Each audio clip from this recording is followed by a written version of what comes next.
Mania mana suaranya? Sudah hadir di studio Alan Anderson. Yeay. Alan, terima kasih lo sudah hadir di Midnight Live. Terima kasih sudah menghadiri saya. Iya. Menghadirkan saya. Terima kasih sudah mau kita ajak begadang dulu nih ya. Oh, suka begadang. Suka begadang? Semalam baru begadang.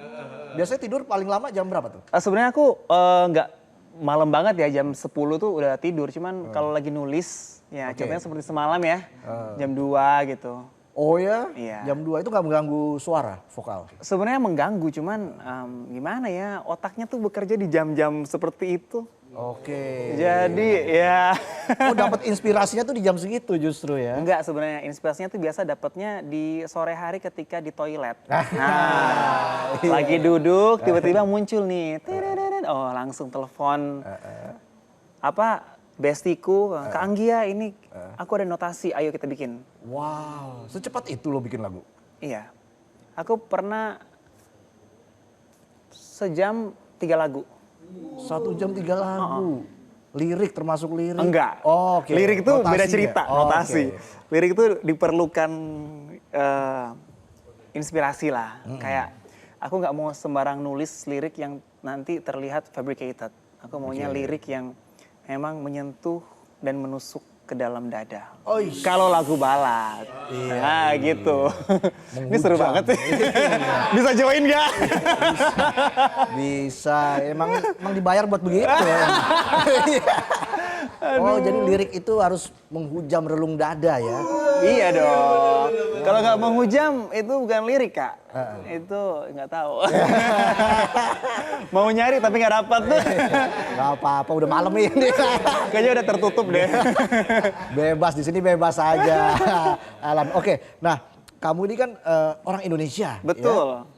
Tapi saya dengar juga di Malaysia sangat terkenal. Itu Wah, amin, gimana amin, ceritanya tuh amin. ya? Wah, terima kasih. Keren loh. Mengharumkan nama Indonesia di negeri orang. Amin, amin, Sebuah amin. pencapaian yang luar biasa. Ya, itu beban yang sangat berat ya. Karena aku tuh sering banget di sana. Dan bertemu dengan begitu banyak musisi di Malaysia. Mereka tuh sangat berbakat. Berbakat banget dan aku menjadi salah satu orang yang sering bolak-balik. Bahkan tuh aku tuh bisa kayak 3 bulan di sana stay dan nyanyi di sana. Itu aku cukup merasa bangga gitu loh. Iya, pasti. Dan selalu harus membawa hospitality Indonesia yang begitu ramah di sana. Jadi aku tuh harus lebih hati-hati dalam ngobrol, berbicara, dalam bertingkah laku. Karena yang aku carry ini bukan cuma nama aku doang gitu loh, tapi nama negaraku. Jadi kalau aku sombong, kasar, apa segala macam nanti, oh Alan sombong, orang Indonesia nanti gitu. Bener nggak? Nah, jadi aku tuh harus setiap langkah dan setiap tutur yang aku ucapkan tuh aku harus kayak mikir dulu. Dan kadang-kadang tuh ditanyain wartawan pertanyaan yang waduh. Contohnya apa yang paling diinget? Ada nggak? Aku pernah ditanyain gini, kenapa bahasa Indonesia tuh disebut bahasa Indonesia bukan bahasa Melayu? Wow. Itu karena aku sering baca buku ya, Kak. Iya.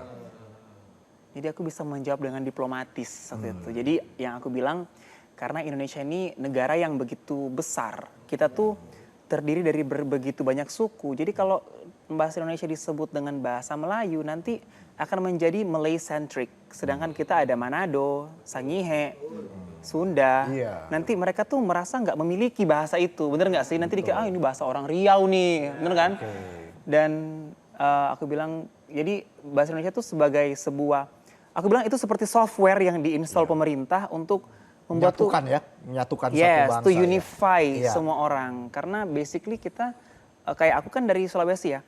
Kita tuh ngomong di sana bukan bahasa kayak gini, Kak. Kita ngomong ngana somakang, apalagi di kampung aku, ikau sengkimang ini ya, langsung ngomong bahasa daerah gitu loh, bahasa nomor satunya. Iya. Nanti pas keluar baru kita, oh iya, aku, saya. Iya, keren ya.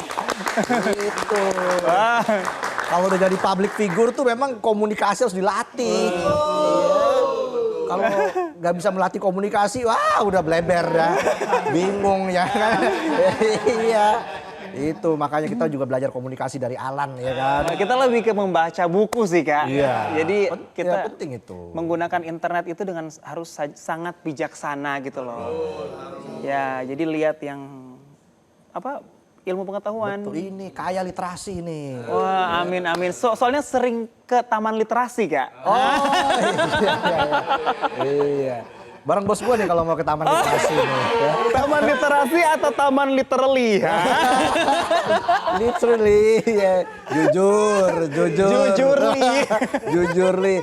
Jadi Alan sudah banyak menciptakan, merilis single lagu ya. Iya. Ya. Udah berapa lagu sejauh ini? Aku sejauh ini satu album itu dari 12 lagu hanya 3 lagu yang satu lagu yang ditulis, 2 lagu yang ditulis orang, 2 lagu collab, sisanya aku yang buat sendiri. Wow, okay. Terus aku bikin untuk salah satu artis Malaysia yang bernama Ernie Zakri. Judulnya Nostalgia, dan juga untuk Ziha Saleh judulnya Romansa, dan ini aku ada project untuk beberapa diva di Malaysia yang aku masih belum bisa sebut nama.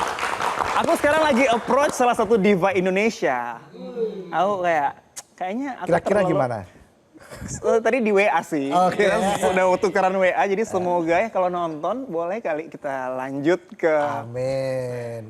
ya step selanjutnya, karena sudah terlalu sering menulis untuk seniman di Malaysia, kenapa nggak untuk seniman di negeri sendiri kan?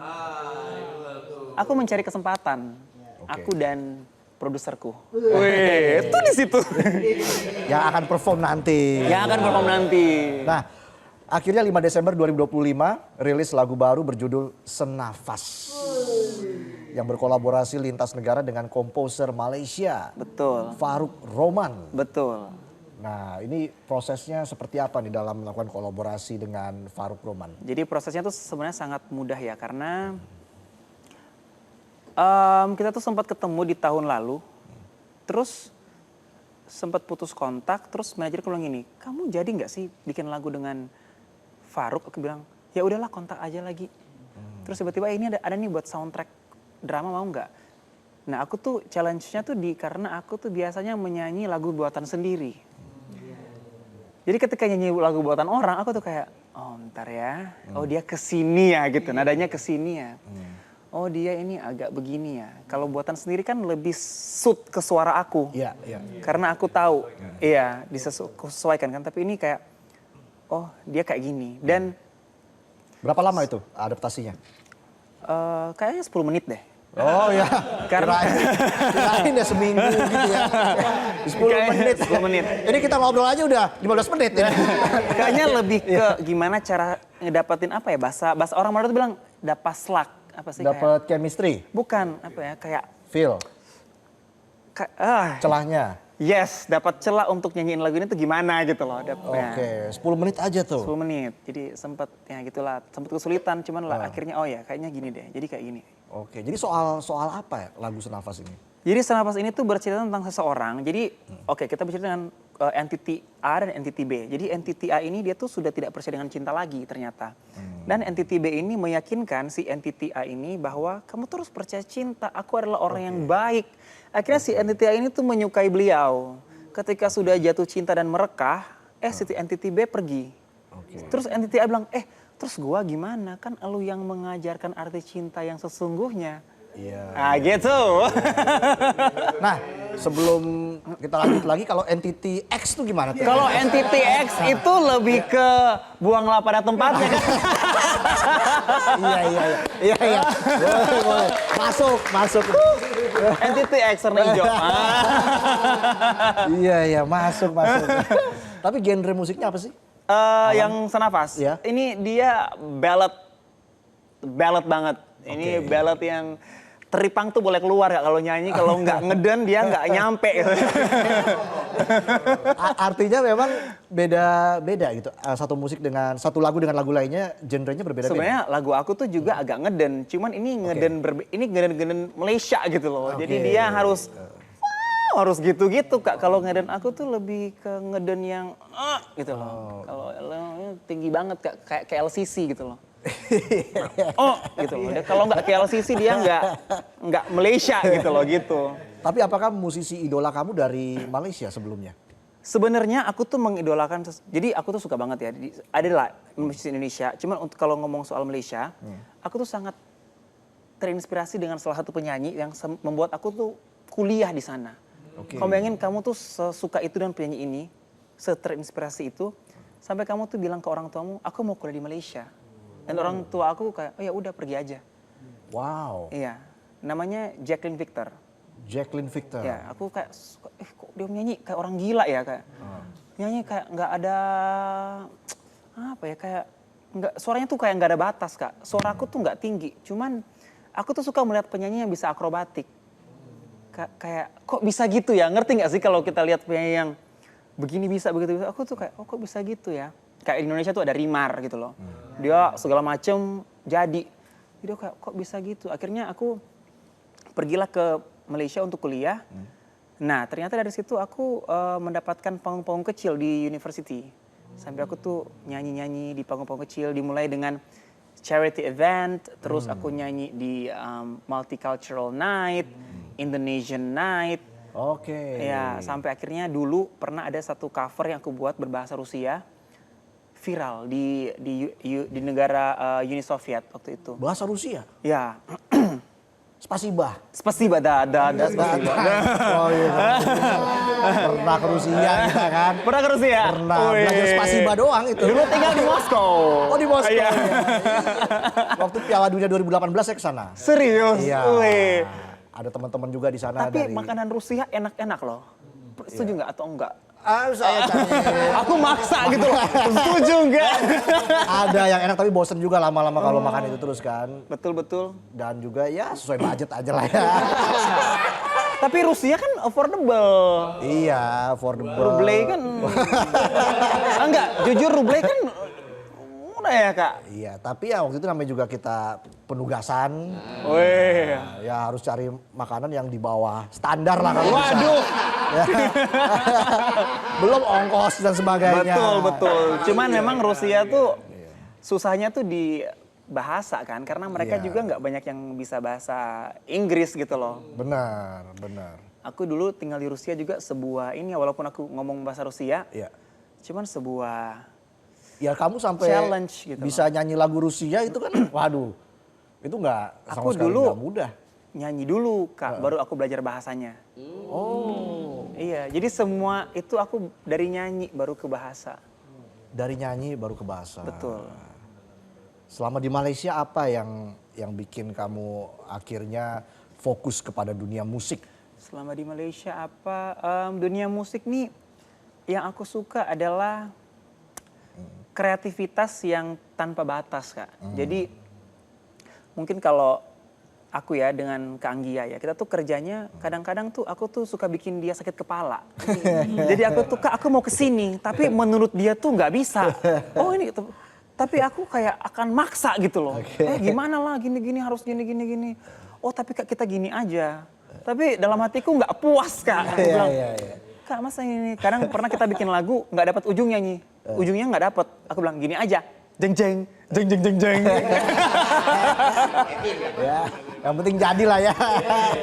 Tapi bagus. Iya. Jadi gini ya, musik itu tuh bukan kamu tuh harus do re mi fa sol la si do dengan sempurna ternyata, Kak. Kadang do di re mi pun bagus gitu loh. Nggak harus semuanya sesuai dengan tangga itu sebenarnya. Jadi dia sebagaimana kamu merangkai bunga, sebegitulah kamu bisa merangkai sebuah musik. Betul. Betul nggak? Betul. Kalau bicara kreativitas nggak ada habisnya. Betul. Ya, semua bisa digali, bisa Ini dieksplor. juga kreatif loh. Ngomong ini sangat susah. Aku kalau lagi live dan kadang kan harus ngomong ya, itu kadang aduh ngomong apa ini ya, nggak tahu lagi. Bisa dilatih nih sama bos saya nih. Oh jadi ini ngomong-ngomong karir dong. Ya dikit-dikit. Oke, bicara soal lagu Senafas, ini kan menjadi sebuah lagu soundtrack dari drama TV di Malaysia. Di Malaysia. Nah, gimana ceritanya dan apakah kamu puas dengan pencapaian itu? Aku puas sih enggak ya, aku nggak pernah puas, Kak. Aku kalau boleh ya seperti musik yang tanpa batas, kalau boleh juga aku begitu ya, walaupun aku tahu kita ini manusia yang terbatas. Cuma aku selalu mencoba lah. Puas, belum puas, tapi aku bahagia. Aku bahagia dan aku feeling content dengan apa yang setiap step yang aku lakukan, walaupun mungkin sangat kecil, 0.01 millimeter step, tapi it's still a step to me. Karena dalam kepala aku tuh a small progress is better than no progress. Jadi kita pelan-pelan melangkah, nanti daripada kita stop ya, jadi harus pelan-pelan. Apalagi musisi ini pekerjaan yang abstrak, Kak. Kayak aku full time musician. Aku nggak ada kerja hakiki. Kalau orang Malaysia bilang kerja full time ya, nggak ada. Aku memang makan tuh dari nulis lagu, nyanyi, selesai. Selain daripada itu, kalau nggak ada job nyanyi, kalau nggak ada nulis lagu, ya aku akan menghemat lah, mulai berhemat dengan ini. Dan aku tuh bahagia, Kak, dengan itu. Bahagia, tercukupkan. Jadi aku rasa Tuhan sudah memporsikan, oke Lan, kamu tuh begini. Dan aku sudah konten dengan itu. Tapi mau lagi? Iya. Mau lebih jauh lagi? Iya. Mau lebih sukses lagi? Oh tentu saja. Iya. Tapi semua ada timelinenya masing-masing. Semua ada timelinenya masing-masing, betul. Itu yang aku pelajari dari musik ini tuh, kamu tuh nggak bisa ngegas. Jadi mau promo sebagaimanapun, Kak, kalau Tuhan bilang sebentar. Jadi kita tuh memerlukan, aku tuh pernah chatting ya ke produser aku bilang kehidupan itu ada 3 step. Kadang tuh ketika kita meminta ke Tuhan, contoh ya, Tuhan aku minta uang. Kadang tuh Tuhan tuh nggak ngasih kita duit. Puff, nih besok kamu dapat kerja, bayar kamu 1 M. Enggak, kadang tuh dikasih pelan-pelan. Karena untuk memiliki uang yang banyak, kita tuh dibutuhkan kebijaksanaan, Kak.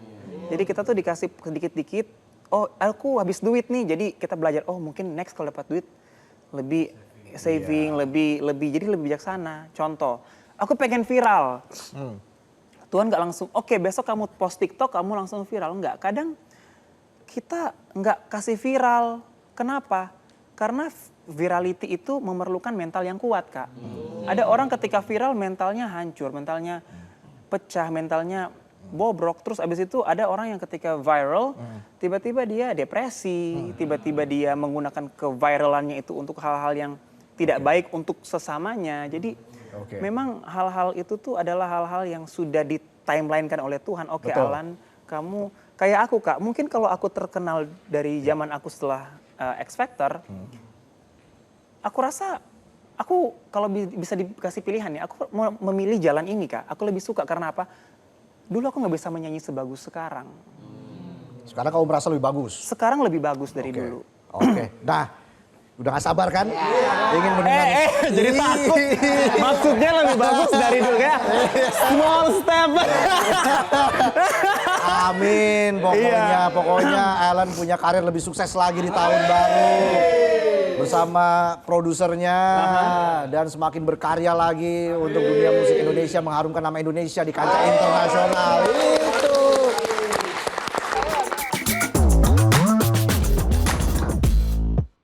Jelajahi cara baru mendapatkan informasi. Download Metro TV Extend sekarang.